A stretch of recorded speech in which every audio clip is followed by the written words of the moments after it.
Hello everyone, it's Darby with RiverBendSurvival again. I'm out here in my backyard. Real quickly, my backyard, as you can tell, is very wooded. It goes off here and drops off about 20 foot and goes down to a creek and then some more woods, and then it goes back up to the next house. So if you hear dogs barking, it's because I do have neighbors, or a helicopter. There's a helicopter that flies over from the hospital. I apologize for that in advance. The point of today's video is going to be, I have recently discovered that I need a backpack for deep woods hiking, base camp hiking, that kind of thing. And I looked around and tried to decide what kind of pack I wanted to get. And this last weekend I spent with Kenneth Cram and his son Jonathan, and I was looking at their packs, and it dawned on me that I already had the pack. This is a pack that my son used when he was working his way up to Eagle Scout.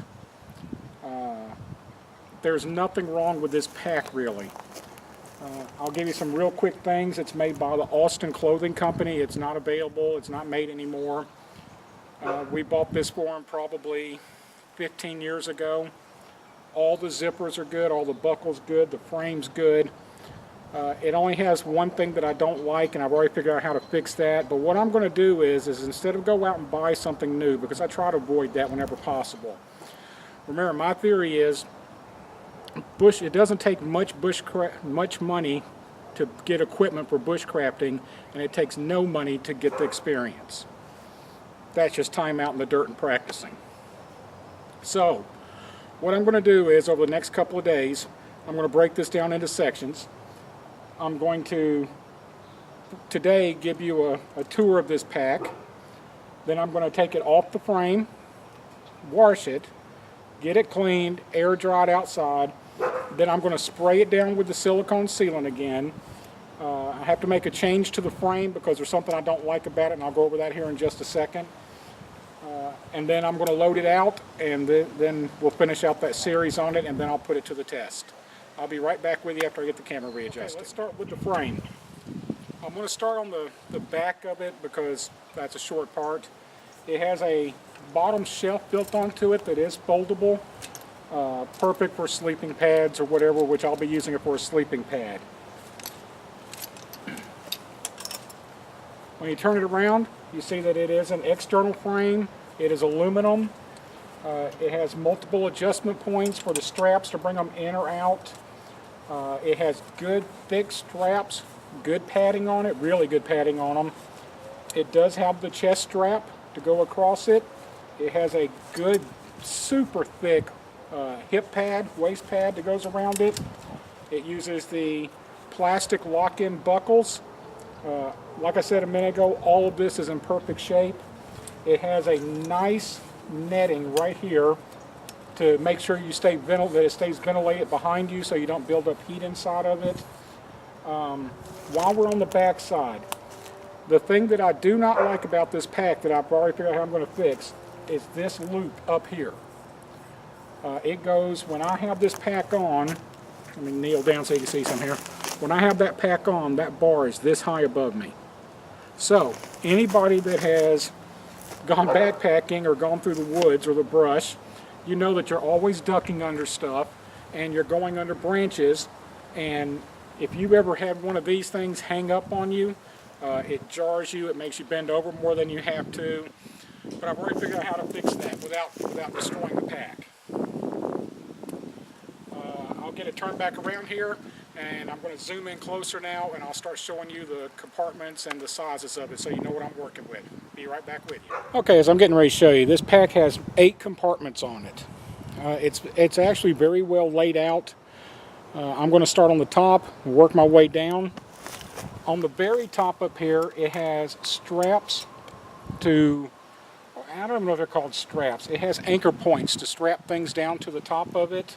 And of course, that's what this is up here for. This rail was up here so you could put something across the top and strap it down and it wouldn't hit against your head. But I don't ever intend on putting anything on top of here. On the very top, it has an easy access pocket that's interesting because it only opens 50%.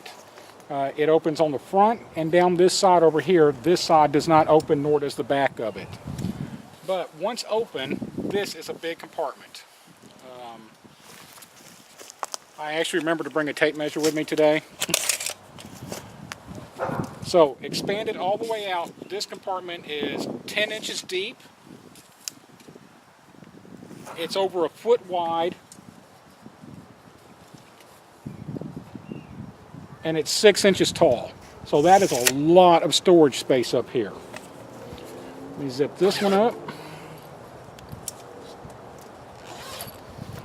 In the front, it has a compression strap here. And instead of being a bucket type, this is a front loader. As you can see, once it's open, it has internal metal frame in here, still aluminum, that holds this out like this.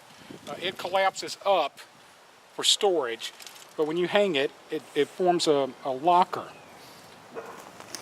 Huge locker. Once again, 8 inches deep. It's going to be 12 inches wide again. And this one is 16 inches tall. So just a ton of storage space in here. My plan right now is this is where I'm going to put my tent. Those kind of things will go in here. Extra clothes, food. I do like the way that it's a front loader. I've always been like most other people, like the bucket that I could reach down into. But with a base camp type setup, I'll be hanging it up. So it'll work out perfect. It'll be just like right now, I'll just be able to walk up to it. Now let me lower it down just a little bit. Right below the main compartment up here is this compartment. Once again, a foot wide, 9 inches deep. And this one is 13 inches deep, or tall. My sleeping bag fits perfectly in here. This will be my sleeping bag compartment. So between these two middle compartments, my ground tarp, my tent, my sleeping bag, everything will be right here in these two middle compartments, and then my sleeping pad will be on the shelf down at the bottom. Now I spin it to this side, which would be the right side. It has two compartments on the outside here. These are plenty big. And there's another one right above it. Let me move it back up just a little bit here.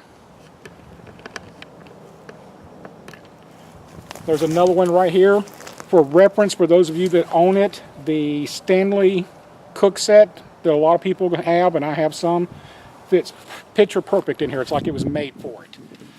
This one here is probably about 70% as big as the top one. But these things are going to, when I carry this kit, I will probably switch to the Stanley cook set, fire kit. Oh, Nalgene bottle. Nalgene bottle with a nesting cup fits perfect in one of these. On the other side is the exact same thing, mirror image. So I have the top compartment that I showed you. I have the main compartment here that I showed you, the sleeping bag compartment, what I call it. On the right side, 2 pockets, left side, 2 pockets. But wait, it's not done yet. Turn it around, and right here where it's easy to get to is another pocket that runs the whole width up here on top, which would be absolutely perfect, I'm thinking, for maps, topographical maps, those sort of things, permits, camping permits, carry your wallet in, put your keys in. It's all out of the way and it's in back and it's protected. So, pockets and space are no concern with this. I'll be right back with you. Oh, one other detail I left out on this. This backpack empty, completely empty right now, weighs 2 1/4 pounds, just barely under 2 1/4 pounds. It is finger light. You can carry it with your pinky. So though it is a large pack, and I can guarantee you I'm going to put too much weight in it to begin with, because that's what we all do. The pack itself is extremely light, or I think it is, but I'm not one of those ultralight backpackers. So in the next video, I'll show you taking this apart, washing it, hanging it out to dry. That should be exciting, folks. and then reassembly, and then we'll get into the modifications, resealing, those kind of things, so that you can use that on your packs if you have that kind of issues. Until then, have a great time, get out in the dirt and have some fun. See you later. Bye.